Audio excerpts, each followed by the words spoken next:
FPL Game Week 26 final team selection decisions. In today's video, we're going to go through, hopefully, everything you need to know to get your team ready for Game Week 26. We'll look at players to buy. We'll answer some of the key questions going into the upcoming game week. What should you do with players like João Pedro and Cody Gakpo? We'll also look at the big assistant manager questions this week. Should you move off Unai Emery? Should you move off Arne Slot? Should you go for a table bonus manager? And should you do any of this for a -4?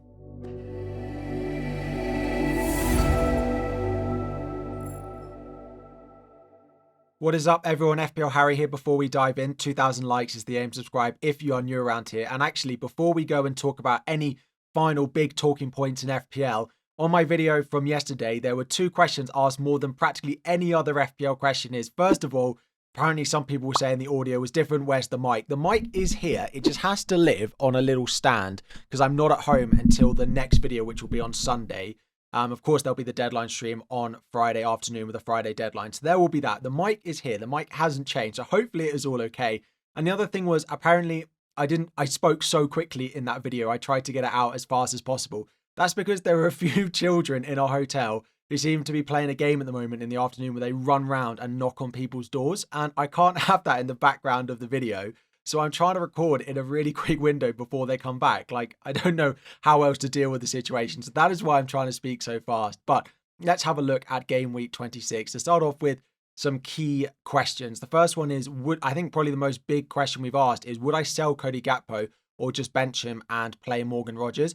If you're not free hitting in Game Week 29, I would just sell Gakpo because you're going to have to sell him regardless. There is a Champions League draw on Friday. And the reason that's important is one of the big fixtures that you might want Gakpo for is Game Week 28. They have Southampton at home, but they're going to have Champions League in the midweek before and after that fixture, plus the Carabao Cup final after that as well. If they get drawn against PSG, which is possible, and then they might play Wednesday in the Champions League away at PSG, Saturday against Southampton, and then Tuesday against PSG again, there is a possibility that Gakpo doesn't start that Southampton game at all. Now, they've dropped a few points recently, so maybe he does start and they just go and try and play 60-70 in every game.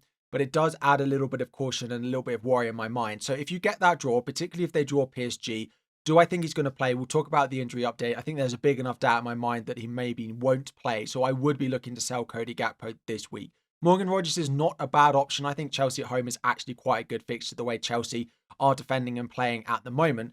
But I would be looking to future-proof your team a little bit more with probably selling Cody Gakpo. In terms of the best replacement, Matheus Cunha is the one that I would go to. If you're going to free hit in Game Week 29, then I would go with Mateta. But of course, he blanks in Game Week 29. So if you're not free hitting like me, then I would go with Matheus Cunha. A few others that you could potentially have a look at are Marmoush, Chris Wood, and Beto if you need a cheaper option as well. And the final one is basically, is there anything worth a -4 this week? Now, there will be some of you watching who have the injuries to the likes of Ahmad. You might have Gakpo.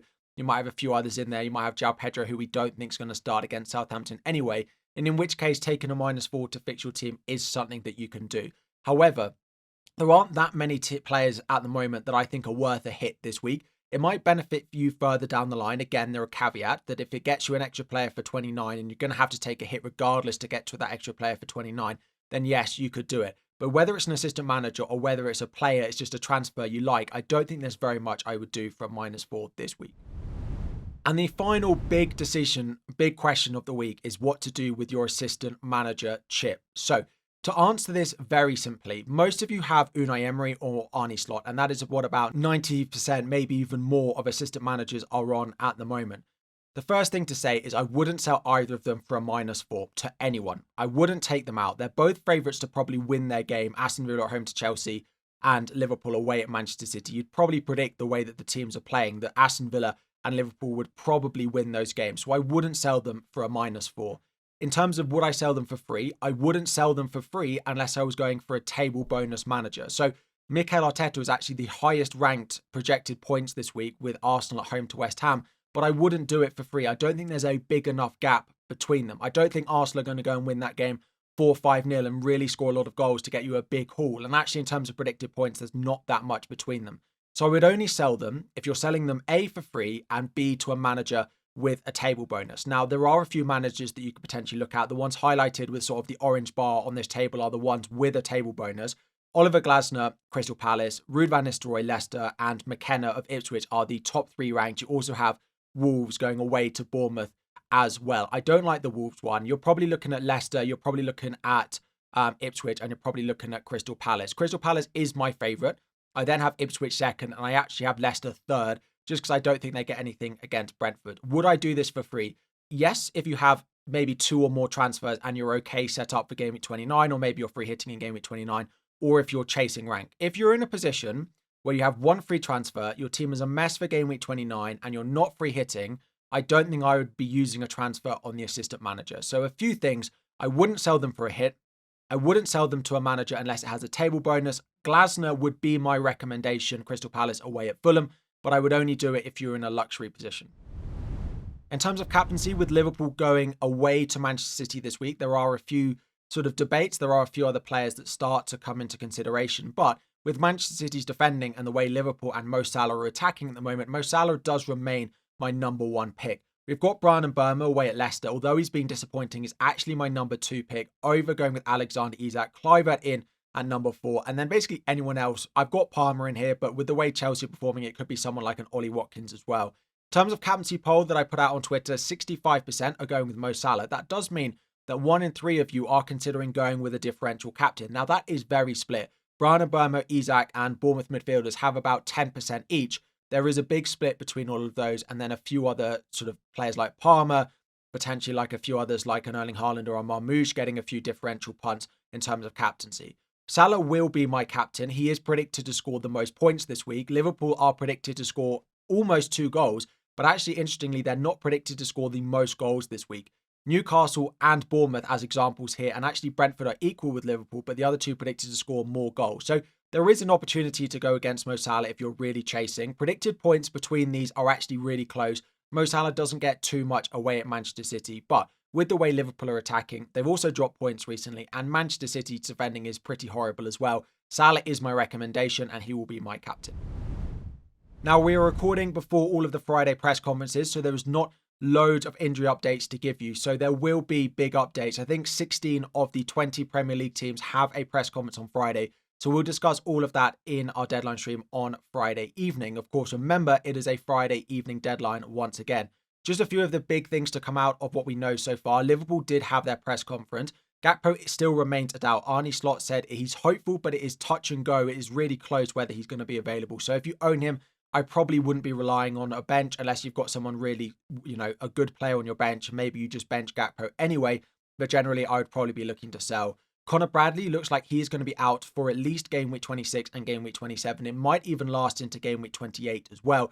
And that does boost Trent's minutes. Now, Trent has been starting games and getting 60, 65 minutes, and that's probably likely to continue. It might be pushed up to 70, 75 with Kwanzaa coming on at right back, but it makes Trent even more nailed than he even is because of even with the amount of games that they're playing at the moment. And the final one is Ahmad. We kind of have known this for about a week now, but we haven't had too many videos since then. Ahmad is likely out for the season. He's going to be out for several months regardless. He's in my team. I will be looking to sell him. I just don't know who the best replacement for me yet is. In terms of looking at some of those best players to buy, we're going to start off in goal. Of course, it does depend, though, on what your chip strategy is for Game Week 29. If you are free hitting in Game Week 29, Liverpool and Crystal Palace will remain the top players for you to buy because, of course, Crystal Palace double again in Game Week 32 soon after the blank in Game Week 29. But if you are not free hitting in Game Week 29, then you need to make sure you're getting 11 players out that week because Aston Villa, Liverpool, Crystal Palace and Newcastle, who all have had sort of good fixtures recently, all have quite reasonable investment in, have blanks in Game Week 29. So in terms of goalkeepers, Kepa remains number 1, Pickford remains number 2. They look great recently. Raya 3, Henderson 4. So if you're free hitting in 29 and you need a goalkeeper, Henderson is the one I'd buy because of the doubling Game Week 32. And then we're going with Verbruggen in at number 5. But generally the top 4 are the ones that I would consider going with. Into defenders, Gabriel remains number 1. They have West Ham at home this week. Also, with the lack of sort of goal threat they have in the team at the moment, they will be a little bit more focused on defensive solidity. Kirkes and Howson are in at 2 or 3, and then we've got Munoz in at number 4. Again, if you're free hitting in 29, Munoz should be a real priority, of course, alongside Trent Alexander-Arnold because of the fixtures they've got before the blank and after the blank as well. And a potential differential punt is Aït-Nouri. Now, I put this in my transfer targets video the other day, and a lot of you said you wouldn't go back to Aït-Nouri, and I completely get it. You can buy someone like a Mykolenko as well in here if you don't own him already. but Wolves do look much more improved under their new manager. We've seen that over the past couple of games as well, and Aït-Nouri does have some decent attacking threat.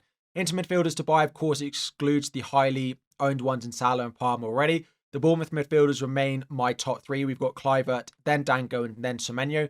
The little caveat is if you're going to wildcard probably 34 or 35 onwards, then I'd go Semenyo over going with Dango or Tara because of the return of Evan Nielsen potentially impacting Dango's minutes up front. Then it is Matoma, then it is Brian Mbeumo, and then it is Nwaneri. Nwaneri is lower than the others if you have the money, but he is a really, really good cheap enabler at 4.5. The only issue is you have missed the Leicester fixture. Now, the other big question being asked is, would I double up on Bournemouth mids or buy one of them and buy someone like a Matoma or buy a Nwaneri? I double up on Bournemouth mids before I buy any of the others. And that is probably my plan at the moment in terms of my Ahmad replacement. Into the forward line, we have Cunha. He is the number one. The fixtures for Wolves over the next few weeks start to get really good. Bournemouth away this week isn't perfect, but the upcoming fixtures probably make way for that, and they play Southampton in the blank as well. Mateta is second only if you're going to free hit game week 29. He should be in your team, definitely 100% owned if you're free hitting in 29. If you're not, then you look elsewhere in the list. I like Marmoush. With Haaland potentially having a knock, his minutes go up. He looks really good as well, and he's a very cheap and affordable price. Chris Wood in at number 4, and then the cheap option, if you need him for the blank in 29, is going to be Beto at Everton. Benching rankings are up next. We're going to start off in goal. David Raya is first at home to West Ham. Then it is Jordan Pickford. Verbruggen with the fixture going up against Southampton. Then it is Kepa. Then it is Flecken. Then it's Henderson. Then it is Sells, Dubravka, Martinez, and Alisson going away to Manchester City. I probably would just bench. Into the attackers, Brian Mbeumo against Leicester is a definite start, as is Kluivert, as is Palmer for me. I would go Palmer over the likes of Chris Wood, which was a big talking point and a question that was asked a lot going into this video. We've got Visa high up, and I'm actually going with him because of that Leicester fixture over someone like Mateta. But generally, if you've got these forwards, you're probably starting them. You've probably got someone weaker, even like an Ahmad, that you can easily bench this week. Watkins is next, then it is Matez Cunha, then it is the other Bournemouth midfielders who are not on penalties in Dango, Atara and Semenyo. I would still play both of those though, over Chris Wood, who's over Marmoush and who's over Morgan Rogers. You will note that Cody Gakpo is way down in the list. I'm not confident enough that he starts. His returns away from home also not being good enough. He's also below João Pedro in the list. I'm not guaranteeing that Gakpo starts, so I probably wouldn't be taking the risk on him. Gabriel is the top for defenders, then it is Kirkes. I would be starting Trent over most of the other cheaper ones like a Robinson or a Lewis Hall. You've got Gordon in there. If you have him, you can play him, but he is playing up against a Forest team who are pretty difficult to break down. Then it is Munoz. I'd play him over Robinson. I'd play him over Howson, just because Kirkes has more attacking threat. He's higher up the list. Mikalenko, Lewis Hall, Olaina, and then João Pedro. I don't expect João Pedro to start against Southampton. I think it will be Minte, Mitoma, Ruta, and Welbeck. And then João Pedro off the bench. So I would be benching João Pedro if you can. And I would be benching Gakpo as well if you can. Then just looking very quickly at Rob TFPL's projections for the game week. You can see that Arsenal are actually, that is the big banker of a game week. So if you are looking to buy a defender or a midfielder, someone like a Nwaneri, someone like a Gabriel that we've already spoken about, or David Raya could be one to look at. You could also look at someone like a Trossard. I wouldn't be going with a Moreno though, as a 6 million midfielder is probably not where I'd go. Liverpool, their projected goals are actually quite low in comparison to some of the other teams, which is why there is a little bit of a debate for captaincy moving off Mo Salah, but I would recommend still going with Mo Salah. And only one team, and that is Arsenal, hits that 40% threshold for clean sheets. So in terms of defenders, I'd be picking the ones with most attacking threat because it looks like clean sheets are going to be difficult to predict this week. And then finally, we're going to wrap up by looking at my team. There was no team selection video this week because there's not really much to talk about, and we were waiting until Aston Villa Liverpool finished on Wednesday evening as well. In terms of my team, in game week 25, I did get 99 points, so close to the 100 club, but actually Salah's bonus point he lost at the end was good for my rank, but bad for my overall score, not hitting 100. But just 3 points above my safety score. It was a green arrow. Very, very lucky, basically, because Gakpo, who could have played both games, ended up playing neither. And Ollie Watkins, who could have only played one game, ended up playing both, playing 90 minutes in both and scoring twice. And that was enough to change me from a big, big red arrow because of the amount of assistant managers being played to actually a small green arrow. So that was, a massive stroke of luck. I cannot argue enough that that is the case. Again, the assistant managers hit me hard over the past couple of weeks, but I have kind of got away with it. Again, with Watkins this week and with the triple captaincy last week, moving me up from just inside the top 15k to just inside the top 13k, so a very small green arrow, but with no chip active, I will absolutely take that. In terms of my team going into game week 26, I've said I want to sell Ahmad. The next price drop doesn't actually impact my team. The replacement for Ahmad is almost certain not to get into my starting lineup. Again, looking at the benching ranking, who would I be buying that I'd probably start this week? Maybe I'd buy a Bournemouth midfielder and bench someone like a Chris Wood, but I don't think that that's really a sensible thing to use a transfer on this week. So it is going to be a 3-4-3. It is Mo Salah captain. It is Mbermo with the vice captain. I plan on just rolling my transfer, keeping Ahmad on the bench. Mikalenko, I'm just going to bench. I could play him over Munoz, but given I've got Pickford, things feel pretty set for me. I'm going to have to sell Ahmad at some point, but I don't feel I need to rush the decision. A few of you have also asked about chip strategy for my team as well, given I haven't played the assistant manager yet. There will be a chip strategy video out after game week 27, going into game week 28, once we've had the next round of the FA Cup in that weekend as well. So we'll discuss it in a lot more detail then. My plan is to play through 29, not use my free hit, assistant manager in 31 to 33, free hit 34, wildcard 35, and bench boost in a single at the end of the season. That is my current plan, but we'll discuss it more after game week 27. And that is all for the final team selection decisions video. Of course, there will be a deadline stream. One final reminder in this video that it is a Friday evening deadline. So 4:30 until the 6:30 p.m. UK time.